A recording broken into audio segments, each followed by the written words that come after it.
हमारे देश की अखंडता, ये बिल हमारे संवैधानिक मूल्य, ये देश हमारे अल्पसंख्यकों की सम्मान, ये देश हमारे अमन, शांति और सदन और जेपीसी में जिस प्रकार से विचार होना चाहिए था उस सब के विरोध में है। और इसलिए आज पूरा इंडिया अलायंस आज इस बिल के विपक्ष में खड़ा हुआ है। आदरणीय अध्यक्ष महोदय, पहले तो मैं आपका संरक्षण चाहता हूं।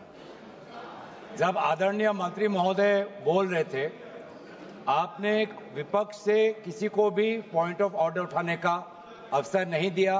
मंत्री महोदय बिना किसी पॉइंट ऑफ ऑर्डर के बिना उन्होंने अपनी बात रखी।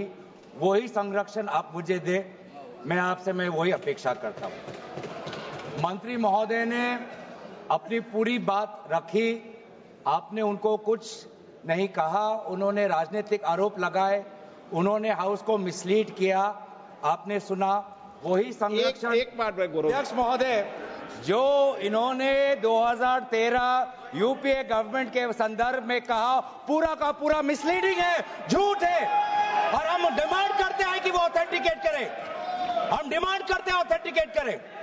इसीलिए बार बार इन्होंने आरोप लगाए, बार बार इन्होंने भ्रम फैलाया। आप इसीलिए हम भी अपनी बात रखेंगे, कृपया आप भी सुनने का धैर्य रखिए। अध्यक्ष महोदय, मेरा भी सौभाग्य है कि पिछले सदन में मैं अयोध्या राम मंदिर पर अपने पार्टी का मैंने अपना व्यू, अपने पक्ष रखा और आज वक्फ संशोधन 2025 पर अपनी दल का और विपक्ष की तरफ से अपना पक्ष रखा। और अयोध्या राम मंदिर में भी और आज के वक्फ के संशोधन में भी मेरा एक ही मार्गदर्शक है, वो है भारत का संविधान।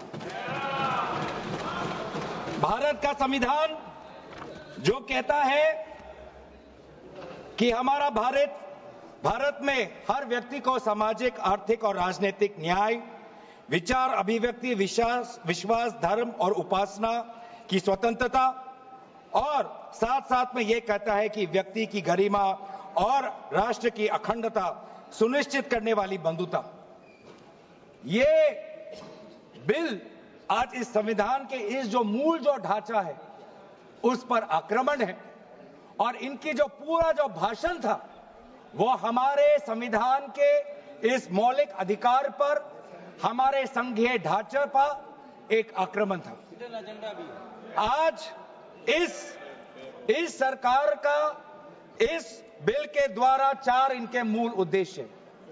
पहला मूल उद्देश्य है कि संविधान को कमजोर करना, टू डाइल्यूट द कॉन्स्टिट्यूशन। इनका दूसरा उद्देश्य है भ्रम फैलाना, to defame the minority communities of India. इनका तीसरा उद्देश्य है to divide the Indian society. हमेशा एक हमारे बीच में एक लिटिगेशन चलता रहे, मसला और बढ़ता जाए, ये उनका उद्देश्य है। और चौथा इनका उद्देश्य डाइल्यूट, डिफेम, डिवाइड, और चौथा इनका उद्देश्य है to disenfranchise the minority communities. आज माइनॉरिटी कम्युनिटीज के प्रति अपनी संवेदना जता रहे हैं। सर, कुछ हफ्ते पहले देश में विभिन्न जगहों में लोगों ने ईद की शुभकामनाएं एक दूसरे को दी।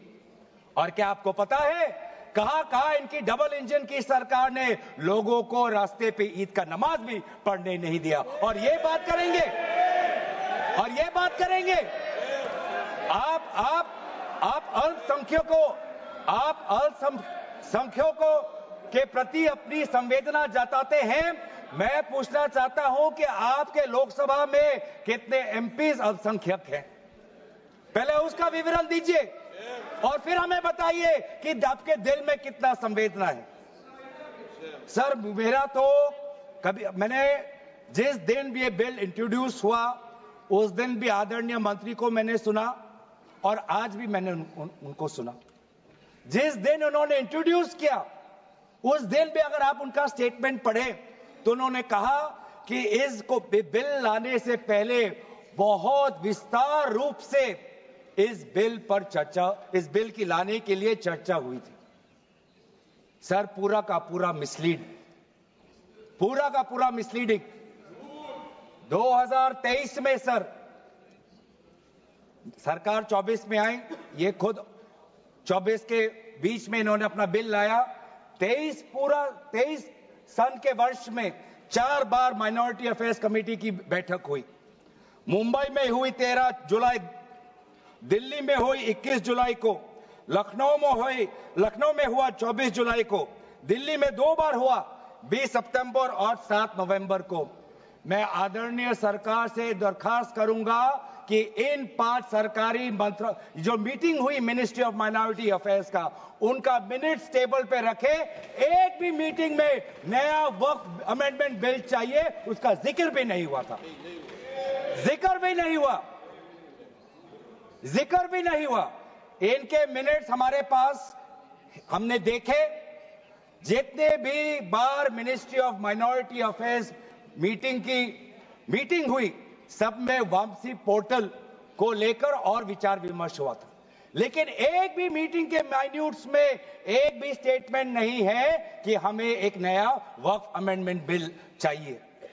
तो मैं तो यही पूछना चाहता हूं कि अगर नवंबर 2023 तक मिनिस्ट्री ऑफ माइनॉरिटी अफेयर्स ने यह वाजे भी नहीं समझा कि नया एक बिल लाने की जरूरत है, मैं तो बस इतना ही पूछना चाहूंगा कि यह bill ministry of minority affairs ने बनाया या किसी और दूसरे विभाग ने बनाया? कहां से आया यह बिल? कहां से आया? सर ये बात करते हैं कि ये संविधान के पक्ष में है। किस प्रकार से ये संविधान के विरोध में है, सर मैं बताना चाहूंगा। आर्टिकल, इसका जो क्लॉज 3RA है और 3R1 है। इसका 3RA क्या है सर? 3RA ये कहता है एनी पर्सन शोइंग और demonstrating that he is practicing Islam. देखिए सर, आज देश में अल्पसंख्यकों की ऐसी दशा हो गई कि आज सरकार को अपना धर्म का सर्टिफिकेट देना पड़ेगा। कितनी दुख की बात है कि भारत हिंदू थोड़ी है, भारत एक सनातन धर्म का एक देश, 7000 पुराना, उससे भी पुराना ये देश, जिसमें हर धर्म और हर संस्कृति, हर परंपरा को हम सम्मान करते हैं। आज सरकार को ये हमें सर्टिफिकेट देना पड़ेगा कि हम किस धर्म को हम विश्वास रखते हैं। क्या ये दूसरे धर्मों से इस प्रकार का सर्टिफिकेट मांगेंगे कि आपका 5 साल हुआ या नहीं हुआ? ये सिर्फ इसी बिल में क्यों? ये संविधान के विरोध में नहीं है? ये आर्टिकल 26 के विरोध में नहीं है? सरकार क्यों धर्म के इस मामले में दखलंदाजी कर रही है कि आप इस धर्म का आप विश्वास करते हो कि नहीं हो, उसका पहले मुझे सर्टिफिकेट दो? ये किस प्रकार का न्याय बना रहे हैं? ये किस प्रकार का कानून हम बना रहे हैं? 3R1 क्या कहता है सर? इनका 3R1 जो आज इन्होंने हटा ही दिया है,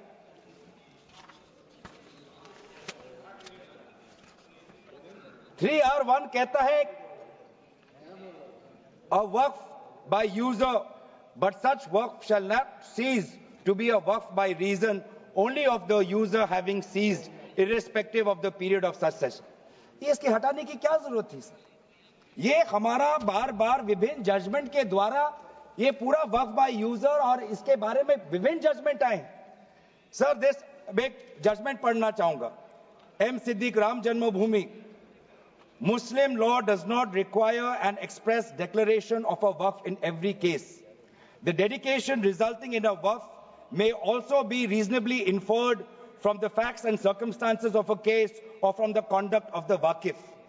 तो ये बार बार ये विभिन्न जजमेंट के द्वारा वक्फ और ये जो पूरी इनकी जो परंपरा है, विभिन्न जजमेंट ने ताकत दी और आज यही विभिन्न क्लॉजेस के द्वारा जजमेंट्स को भी और हाईकोर्ट के ताकत को भी ये कमजोर कर रही है। सर पहले वक्फ क्या है ये भी हमें समझना चाहिए। Waqf means the permanent dedication by any person of any movable or immovable property for any purpose recognized by the Muslim law as pious, religious, charitable. Sir आज ये क्या कहना चाहते हैं कि वही व्यक्ति जो प्रैक्टिसिंग इस्लाम कर रहा है 5 साल के लिए वही आ सकता है, जो इनका 3RA है, और जो सेक्शन 104 था, आज इन्होंने सेक्शन 104 हटाने के पक्ष में कहा, लेकिन सेक्शन 104 यही कहता है कि कोई भी व्यक्ति वक्फ कर सकता है। तो यही तो हमारा सेक्युलर नेचर है कि कोई भी व्यक्ति अब वक्फ कर सकता है। अब ये जो अधिकार है एक व्यक्ति का, आप उस अधिकार को आप क्यों छीन रहे हो? सिर्फ ऑप्टिक्स सर, इनको बाहर दिखाना है कि हम ये बहुत बड़ा काम कर रहे हैं। क्या इन्होंने कहा कि क्लॉज 9C में ये कहते हैं कि 2 महिला को हम ये इंक्लूजन कर रहे हैं? ये पहले भी था सर। अगर आप 1995 एक्ट पढ़े तो ये पहले भी था, उसमें ये भी था कि 2 से ज्यादा सदस्य महिला हो सकती थी। इन्होंने तो 2 पे ही कैप कर दिया। ये पहले से ही था, ये सिर्फ दिखावा।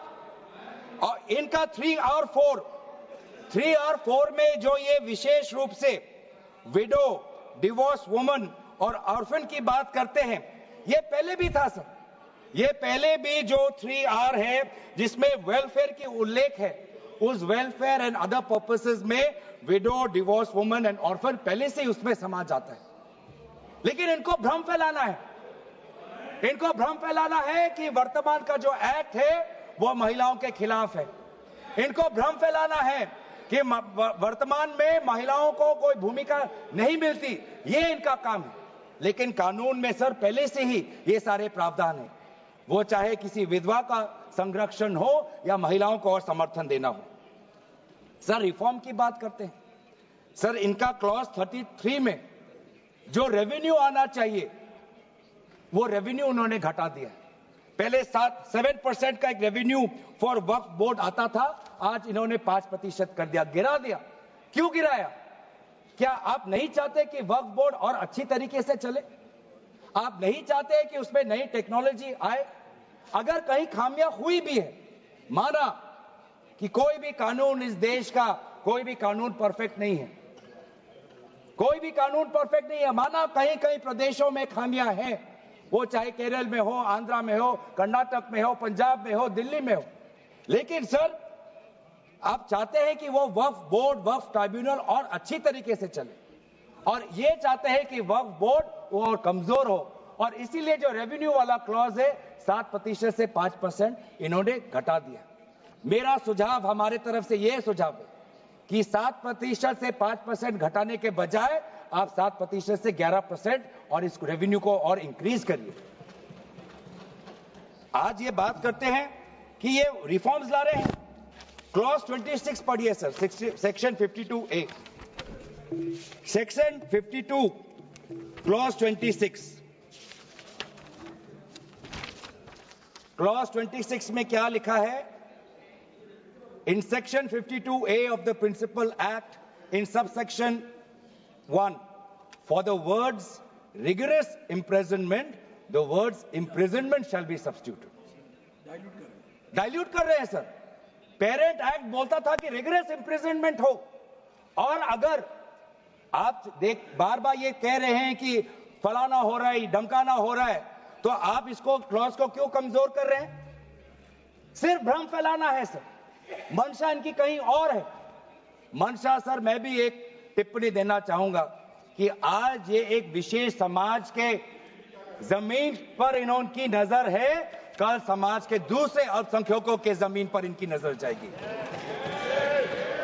आज ये बिल सिर्फ एक विशेष समुदाय के जमीन पर इनकी नजर है, कल दूसरे समुदायों के जमीन पर इनकी नजर जाएगी। बार बार ये बिल सर, इतना संशोधन की जरूरत है, ये मैं नहीं कहता कि संशोधन की जरूरत नहीं है। मंत्री महोदय ने बार बार इसका जिक्र किया कि ये बिल कितनी बार इसका संशोधन हुआ। इसकी शुरुआत आप जहां से भी पकड़े, आप 1810, 1817, उसके बाद 1954, 1984, 1995, सच्चर कमेटी, रहमान कमेटी 2003। संशोधन चाहिए सर, मैं नहीं कहता कि हम संशोधन के विपक्ष में नहीं, लेकिन संशोधन इस प्रकार का हो जिससे बिल का रूपायन, जिससे बिल और ताकतवर बने। और इन्होंने ऐसे संशोधन लाए हैं जिससे बिल से इस देश में और यहां पे समस्या बढ़ेगी और मसले बढ़ेंगे और लिटिगेशन होगा। सर ये इनका क्लॉज 40A पढ़िए सर, इनका clause 40A section 107 on and from the commencement of the Waqf Amendment Act 2025, the Limitation Act 1963 shall apply to any proceedings. Sir इससे पहले आप जितने बार भी आप इतिहास में जाए, हर बार, क्योंकि ये वक्फ ये जो प्रक्रिया है, जब से हमारे देश में इस्लाम आया तब से ये प्रक्रिया चल रही है। बहुत से ऐसे कब्रिस्तान हैं जहां पे कोई पेपर्स नहीं है, कागज नहीं है, लेकिन जजमेंट है, जजमेंट इनके पक्ष में है। और आज बार बार हमने कहा है कि लिमिटेशन एक्ट इसको बढ़ाया जाए, क्योंकि ये प्रैक्टिकल एक समस्या है। लेकिन आज ये नहीं चाहते। क्यों? क्योंकि ये चाहते हैं कि अलग अलग देश के अलग अलग कोने में यहां केस लगे, वहां केस लगे, यहां केस लगे। तो जो भी हमारे यहां पे एक भाईचारा का एक वातावरण है, उस भाईचारे के वातावरण को ये तोड़ना चाहते हैं। ये इनकी राजनीतिक उद्देश्य है। सर ये बात करते हैं कि किस तरीके से ये इन्होंने बोर्ड का डाइल्यूशन किया है। क्लॉज 44 कहता है कि ये जो सेक्शन 110 है वो पूरी तरीके से हटा दिया है। सेक्शन 110 क्या है? Section 110 sir, powers to make regulations by the board, ये पूरा हटाना चाहते हैं। उसमें क्या लिखा है पेरेंट एक्ट में? द बोर्ड में with the previous sanction of the state government, मतलब राज्य सरकार की अनुमति के द्वारा बोर्ड कुछ नियम बना सकते हैं। इन्होंने पूरा वो हटाना की कोशिश कर रहे। क्लॉजेस F और G ये हटाने की कोशिश कर रहे। राज्य सरकार की पावर्स या ये कम करने की कोशिश कर रहे। आप क्लॉज 43 पढ़िए, इसका सेक्शन 109 जिसमें क्लॉज 1A और क्लॉज 4 ओमिट करता है। सेक्शन 109 क्या है? सेक्शन 109 है power to make rules, the power of the state government to make rules. इसमें भी आप ये कटौती लाने की कोशिश कर रहे हैं। क्लॉज 1A क्या कहता है? Other particulars which the report of the survey commissioner में कंटेन अंडर क्लॉज F। इसमें स्टेट गवर्नमेंट सर्वे कमिश्नर के पक्ष में कुछ नियम बना सकता है, वो पावर आप हटा रहे हैं। Clause 4, the manner of election of members of the board by means of a single vote, आप ये हटा रहे हैं। इलेक्शन की प्रक्रिया आप हटाना चाहते हैं और आप रिफॉर्म की बात करते हैं। सर आप ये देखिए 83(9), आज बार बार ये एक भ्रम फैलाया जा रहा है कि हाईकोर्ट का कोई भूमिका नहीं है। एक भ्रम फैलाया जा रहा है कि जो वक्फ का जो ये एक ट्राइब्यूनल का जो ऑर्डर आता है वही है, उसके बाद हाईकोर्ट पावरलेस है। ऐसी बात नहीं है। आप पेरेंट एक्ट पढ़िए। आप पेरेंट एक्ट में अगर सेक्शन 83 पढ़ेंगे, पेरेंट एक्ट में सेक्शन 83(9), उसके बाद क्या लिखा गया है? provided that a high court may on its own motion or on the application of the board or any person aggrieved call for and examine the records relating to any dispute and may confirm or reverse the decision। ये power high court में parent act में है ही 2013 के संशोधन के बाद। तो क्यों बार बार आप ऐसा एक भ्रम फैला रहे हैं कि हाई कोर्ट का कोई रोल नहीं है? अगर कहीं अन्याय हुआ है, अगर कहीं अन्याय हुआ है, चाहे दक्षिण में हो, उत्तर में हो, उत्तर पूर्वांचल में हो, पश्चिम में हो, तो सेंट्रल गवर्नमेंट के पास वो पावर्स हैं। सेंट्रल गवर्नमेंट के पास under section 97 of the parent act आपके पास पावर है कि कहीं अगर नाइंसाफी हो तो वो आपके पास सेक्शन 97 के द्वारा आप स्टेट बोर्ड को आप डायरेक्शन दे सकते हो। मैं पढ़ूं 97।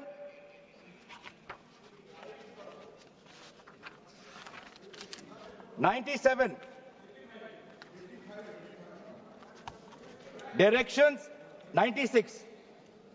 96 for the power of the central government to regulate secular activities of Waqf.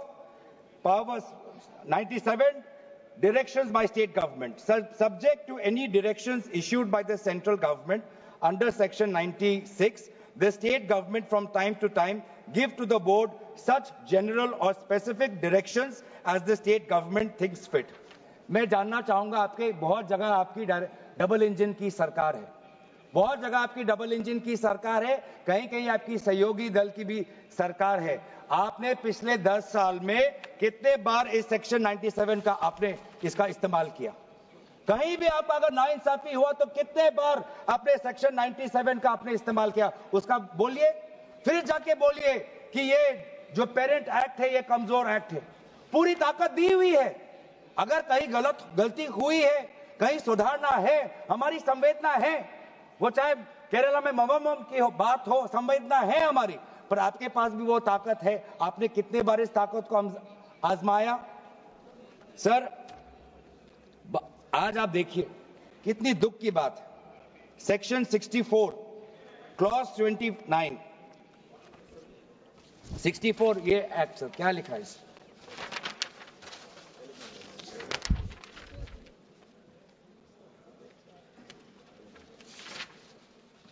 इसमें क्या लिखा है? न्यू एक्ट में section clause number 29L, clause number 29L में लिखा है कि अगर is a member of any association which has been declared unlawful under the Unlawful Activities Prevention Act 1967, यूआपा आपने लाए, ठीक है, आप कहीं रिगरस प्रेजेंटमेंट को उसको सिंप्लीफाई करके प्रेजेंटमेंट लाना चाहते हैं और कहीं आप यूआपा का संशोधन लाना चाहते हैं, आपका हक है। आप बस हमें इतना बताएं कि और कौन से स्टेट बोर्ड या और कौन से धार्मिक बोर्ड में आपने ये यूआपा का प्रोविजन आप लाने वाले हैं, या सिर्फ ये इसी बिल में है, या सिर्फ इसी बिल में है, या दूसरे में भी जो चैरिटेबल एक्ट्स हैं विभिन्न धर्मों के, विभिन्न स्टेट्स के, क्या उसमें भी यूआपा एक्ट आएगा या सिर्फ इसमें? क्या संदेश देना चाहते हैं? किस कौम को आप भ्रमित करना चाहते हैं? बार बार उस कौम को जिसने भारत की स्वतंत्रता की लड़ाई लड़ी है, उस कौम को जिसने 1857 में उन्होंने मंगल पांडे के साथ उन्होंने अपनी शहादत दी, आप उस कौम पर आप दाग लगाना चाहते हैं जिसमें लगभग 2 लाख उलेमा शहीद हुए, आप उस कौम पर दाग लगाना चाहते हैं जिन्होंने भारत छोड़ो आंदोलन में हमारा साथ दिया, आप उस कौम पर आप दाग लगाना चाहते हैं जिन्होंने 6 अप्रैल 1930 में दांडी मार्च का सपोर्ट किया, आप उस कौम पर आप दाग लगाना चाहते हैं जिन्होंने 1926 में ब्रिटिश के डिवाइड एंड रूल को खंडन किया, आप उस कौम पर आप दाग लगाना चाहते हैं जिन्होंने मौलाना हुसैन अहमद मदानी ने 1924 में कंप्लीट इंडिपेंडेंस की मांग की।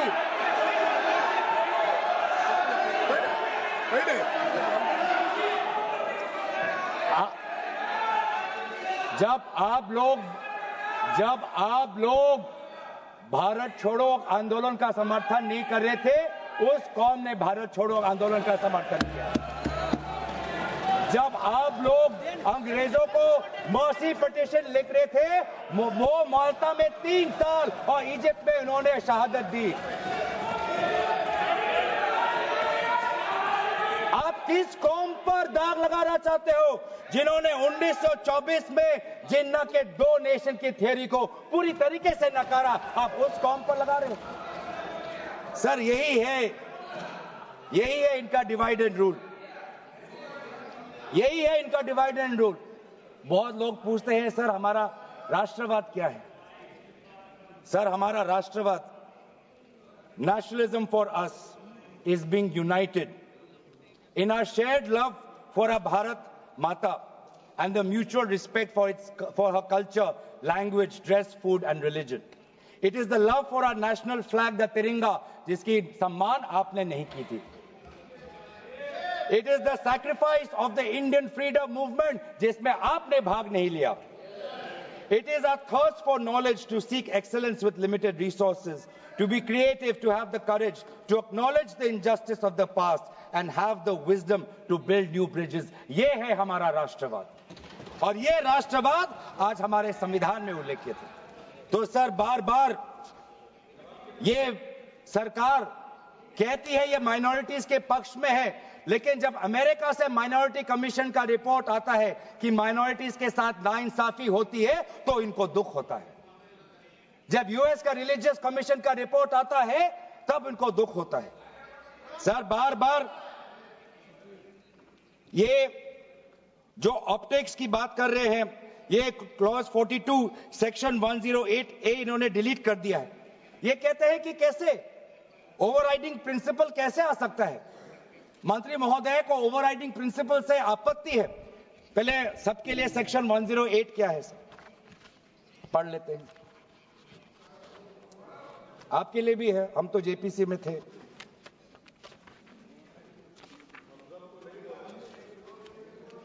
और सर जेपीसी में भी सर दुख की बात करनी पड़ेगी सर, कि जेपीसी में ये कहते हैं कि सबका इन्होंने राय सुना, लेकिन आपको भी पता है विपक्ष के द्वारा एक भी संशोधन को इन्होंने स्वीकार नहीं किया। ये किस प्रकार का, हमने भी बहुत से जेपीसी देखे हैं सर, ऐसा जेपीसी नहीं देखा जहां पर क्लॉज बाय क्लॉज डिस्कशन भी नहीं हुआ सर, पूरी तरीके से वोटिंग हो गई। एक मिनट माननीय सदस्य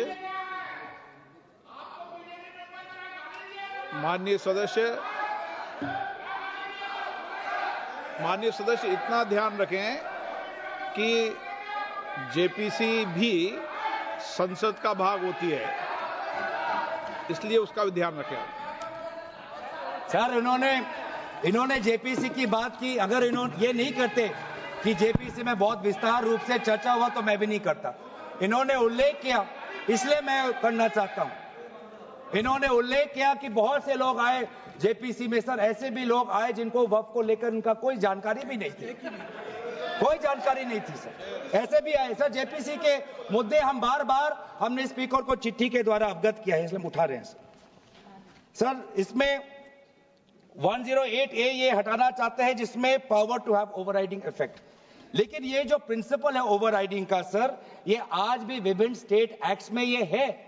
तेलंगाना के एक्ट में आज भी ओवरराइडिंग प्रिंसिपल है, तमिलनाडु के एक्ट में आज भी ये ओवरराइडिंग प्रिंसिपल है, आज भी आरटीआई एक्ट में, इंफॉर्मेशन टेक्नोलॉजी एक्ट में 2000 में, नालसा जैसे यूनिवर्सिटी में ये ओवरराइडिंग प्रिंसिपल है।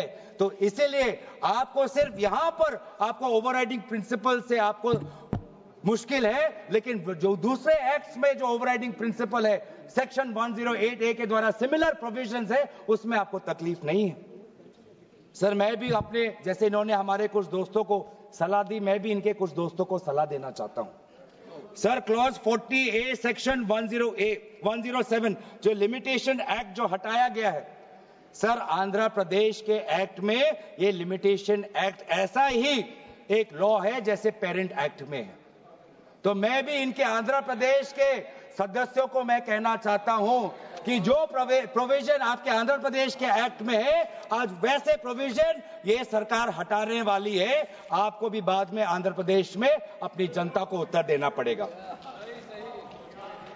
तेलंगाना और तमिलनाडु में हमने बात रखी है सर, तो मैं बार बार मैं कहना चाहूंगा सर, हमें संशोधन से कोई हमें परे नहीं है, लेकिन संशोधन ऐसा हो जो हमें मदद करे।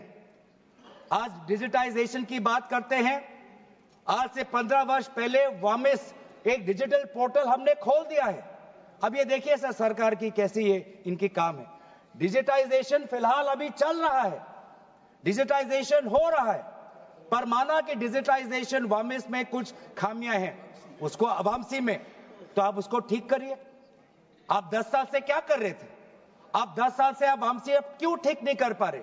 आप वो काम तो नहीं कर पा रहे, अब आप एक दूसरा नियम बना रहे हैं कि दोबारा आप एक नए पोर्टल पे अपने रिकॉर्ड्स आप अपलोड करिए। सर, कितने बार हम इस सरकार को अपना कागज दिखाएं? वामसी का अगर इनका काम अधूरा है तो उसको ये काम संपूर्ण करे। अब लेकिन नहीं, इनका काम उद्देश्य यही है कि देश में मसला और बढ़े, और इसीलिए आज इस बिल के विरोध में है। ये बिल हमारे देश की अखंडता, ये बिल हमारे संवैधानिक मूल्य, ये देश हमारे अल्पसंख्यकों की सम्मान, ये देश हमारे अमन, शांति और सदन और जेपीसी में जिस प्रकार से विचार होना चाहिए था उस सब के विरोध में है। और इसीलिए आज पूरा इंडिया अलायंस आज इस बिल के विपक्ष में खड़ा हुआ है। और यही बात कहते हुए मैं